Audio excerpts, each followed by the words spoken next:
back to the hood with this. Nate. Let's go. Nate, chill out. Take them back to the hood, flock. Huh? Let's go. Yeah. I'm from the hundreds where a frog got it fucking jumping. I'm from the hundreds where K-Dog was a fucking dog. But I'm from the hundreds where a pops got it fucking popping. I'm from the hundreds where a fool was a fucking fool. I'm from the hundreds, Rosemore, Roseland, West Pullman. Man, I'm from the hundreds, so you know how we do it. Man, we run shit. Man, I'm straight from the 100 blocks. Shout out to my hood, 10 Trey. You know we in this joint. I'm talking about that 10 Trey in his joint. Get me on charge every time I hear it. Real talk. Man, let me know if y'all want me to drop that 100 song. You feel me? Because I'm from the Trey, you know, down the hill all day. You know, shout out up the hill, cross the tracks, what it do.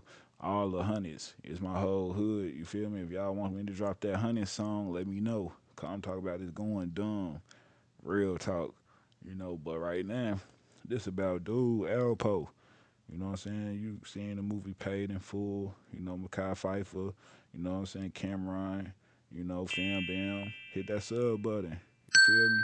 Y'all know the story about Alpo, Mitch, you know what I'm saying, Rich, you know what I'm saying, all that, you know what I'm saying?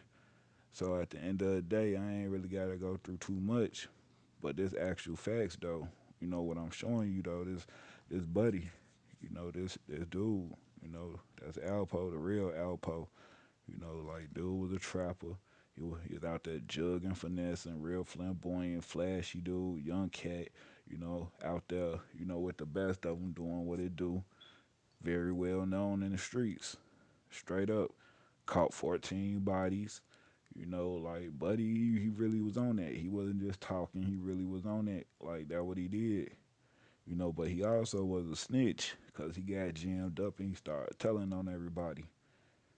But dude got out, and ever since he been out, he been kicking it, been sliding here and there, you know. And now you see today, somebody didn't got up with his glamour, and that's how it be.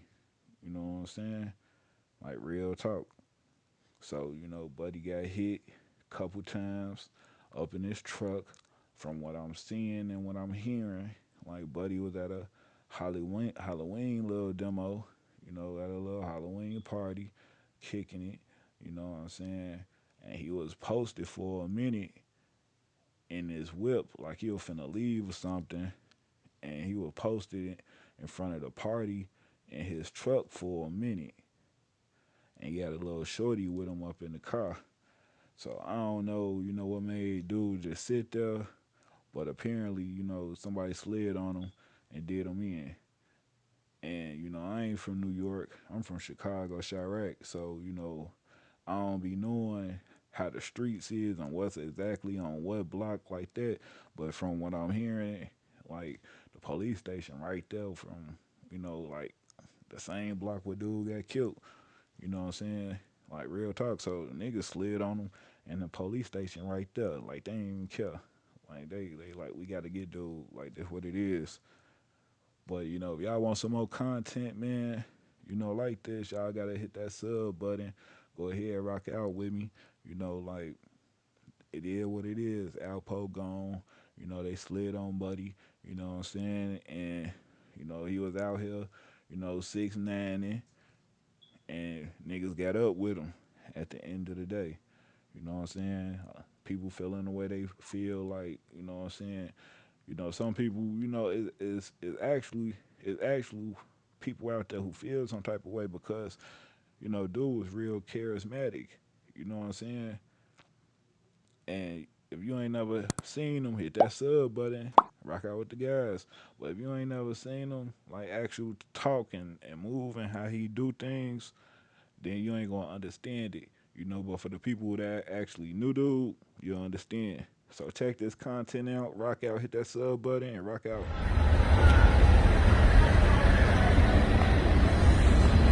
What's up, fam? What we doing? What's poppin'? We up in the A All-Star Weekend. Drop head. Mel Maxey. Mel Maxey. You know what this kid is already, right? I don't know who he is. Pole life. We doing the pole life. Marcus Burns, what's good, baby? Mo B. Do you mind taking me on a tour exactly of where it happened, how it happened? No. You know, and kind of walk me through it.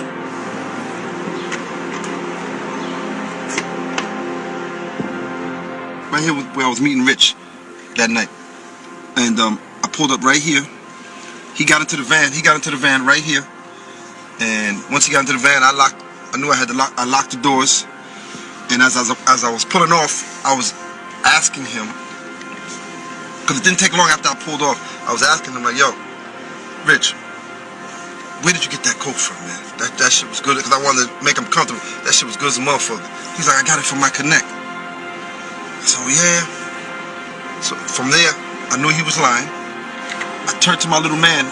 I gave him the nod. Once I gave him the nod, my little man spent, because he was short, so he could stand up in the van. Next thing you heard was the 2 gunshots. Bang, bang. Richard slumped over, and it happened. It happened right here. It happened right here. At this light. At this light, it happened. I'm saying, in my mind, I'm saying to my little man, yo, he's dead. He's done it. He just got hit with a .357. Twice. The only sound I heard was, him releasing his breath. His last breath. So I'm assuming that he's dead.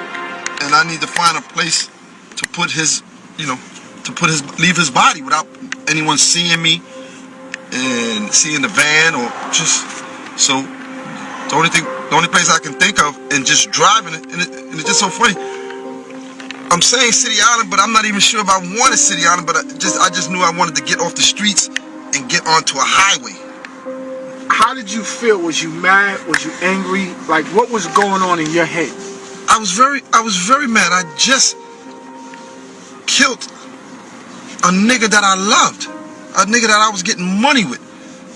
A nigga that I called my brother.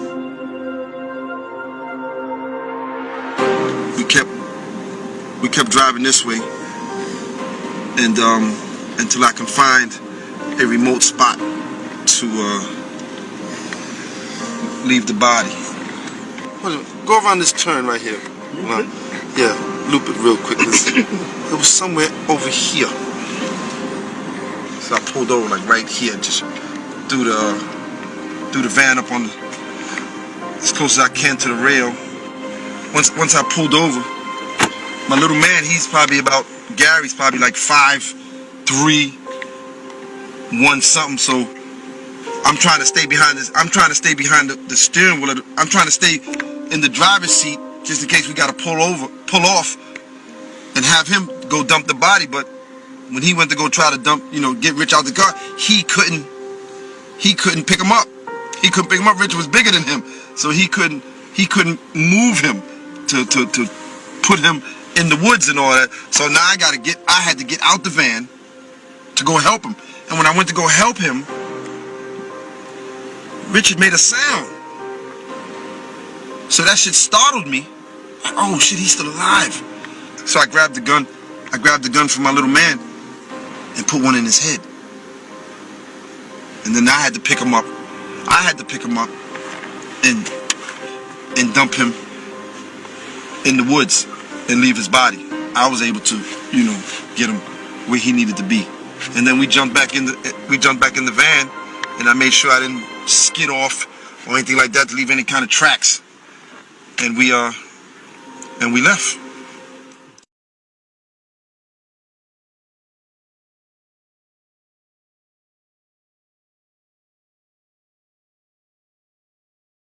Of respect for Rich, then I think they all should be exterminated. What is American gangster about? Them American rap, Rayful and Alpo and Nicky Barnes and Sammy Book, man, them rap.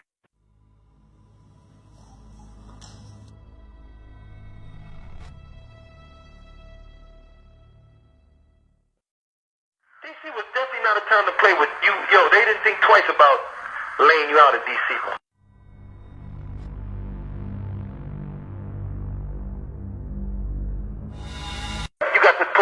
Down. So that's how come I recruited Wayne, because I wasn't ready to put the murder game down all like that. So once I recruited Wayne, they already knew his rep.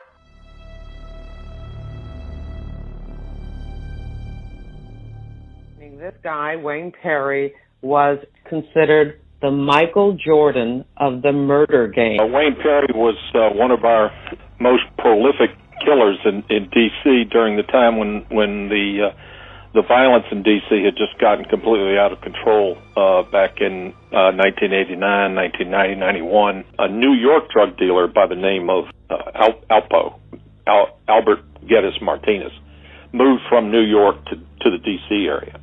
And he started supplying drugs to various drug dealers in the D.C. area and also in Fredericksburg, Virginia. He got immediately targeted and shot by some Northeast killers that Perry knew, but wasn't really close with. And this put Martinez in a bad position. He was, first of all, in the hospital and thought he was going to die. So he confessed all of his drug dealing activities to my partner, and he just told Angelo everything that he was doing. And so he had left New York under pretty bad conditions. There were about 4 or 5 people who wanted to kill him up there.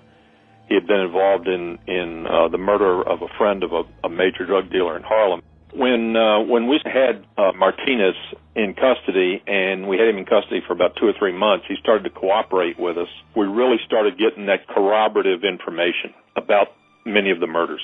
And we were able to put together, with his cooperation, a factual sort of format as to how each case went down.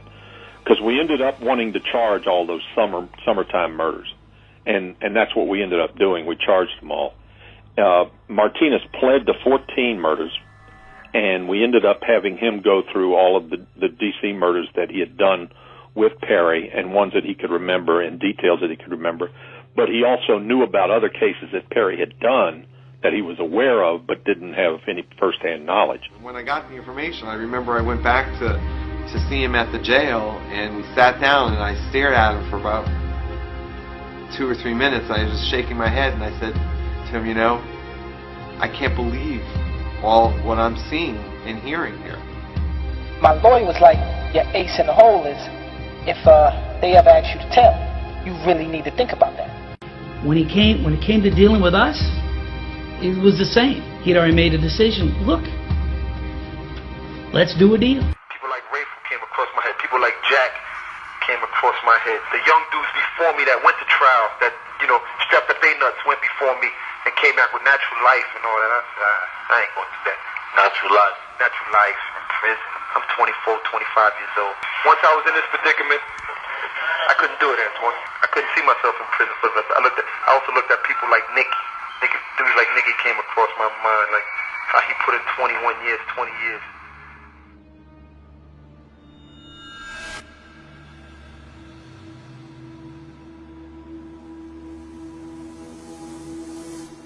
Now, why did you kill Rich? Rich, the question to everybody with that, Rich, the reason why Richard and I had developed a relationship with a dude that just started off as one of my customers. Me and him have built a relationship where we became like real tight, like me and Rich in New York. This kid was me and Rich in D.C. Okay. What was his name? His name was Gary. Gary? Yeah, little Gary. Is that the one that they say got his dick cut off? Yeah, that's the one they say got his dick cut off, yeah. Was that a situation from you? Yeah. That was? I wound up killing little Gary later on. This kid was good. He was probably about 3 years younger than me. He was a murderer too. He was about his murder game. Okay. This was my little man. So, but did I? The question is, did I have anything? Did I kill Rich? Yeah. Yes. Yeah. Yes. This is the scene where the famous Alpo just got shot up in front of the precinct. You heard they still investigating the car. That's his shit right there, y'all. That's the truck he was in. Wow. That's fucked up. That's fucked up. See that shit? I made God come out in front of you. I proved that Jesus ain't white. Correct. Standing on the same fucking See that shit? going to heaven. You lied. That means you're going where? Straight Yeah. to hell. Correct. With him. You're undercover as feeling fucking fighting. Man. See that shit? Right in front of the precinct too. You heard? That's right. Look at that shit, y'all. Alpo. That's the car he was in.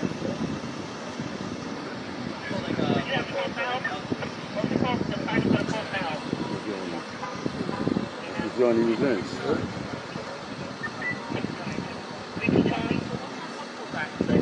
Come on, man. I don't want to. But I'm surprised right here.